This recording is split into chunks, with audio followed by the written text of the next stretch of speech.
അനർഘ നിമിഷങ്ങൾക്കിനി ലാവീസിന്റെ ലാവണ്യ സ്പർശം. Lavees designs bridal collections near AKG hospital, Pampan Madhavan road, Thalap, Kannur. Azhikode ഹൈസ്കൂളിൽ കറുപ്പും വെളുപ്പും നിരോധിച്ചതോടെ യൂണിഫോം തുണിക്കായി നെട്ടോട്ടമോടുകയാണ് രക്ഷിതാക്കൾ. കടും നീല പാൻസും ഇളനീല ചെക്ക് ഷർട്ടും ടോപ്പും തേടി അവർ തുണിക്കടകൾ കയറിയിറങ്ങുകയാണ്.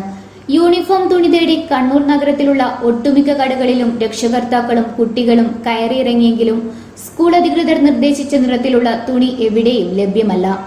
ആൺകുട്ടികൾക്കും പെൺകുട്ടികൾക്കും വെള്ളയും കറുപ്പും നിറത്തിലുള്ള യൂണിഫോമായിരുന്നു നേരത്തെ ഉണ്ടായിരുന്നത്.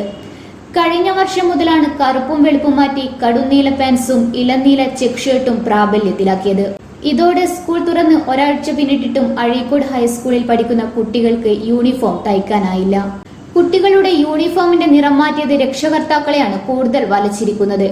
ആൺകുട്ടികൾക്ക് ഇളനീല ചെക്ക് ഷർട്ടും കടുന്നീല പാൻസും പെൺകുട്ടികൾക്ക് അതേ കളറിലുള്ള ടോപ്പുമാണ് വേണ്ടതത്രേ. ഇതിൽ ഇളനീല ചെക്ക് തുണിയാണ് തീരെ കിട്ടാത്തത്. മധ്യവേനൽ അവധി തീരാറാകുമ്പോഴാണ് യൂണിഫോം തുണി തേടി രക്ഷകർത്താക്കൾ വസ്ത്രക്കടകളിലെത്തിയത്. എന്നാൽ നിരാശയായിരുന്നു ഫലം. പുതിയ നിർദ്ദേശപ്രകാരമുള്ള യൂണിഫോം 8ാം ക്ലാസ്സിൽ ചേരുന്ന കുട്ടികൾക്ക് നടപ്പാക്കാനായിരുന്നു പദ്ധതി. 9ൽ നിന്ന് ജയിച്ച് 10ലെത്തിയവർ പഴയ കറുപ്പും വെളുപ്പും യൂണിഫോം ധരിച്ചാണ് ഇപ്പോൾ സ്കൂളിലെത്തുന്നത്. 8ൽ നിന്ന് 9ലേക്ക് എത്തിയവരുടെ കാര്യവും മറിച്ചല്ല.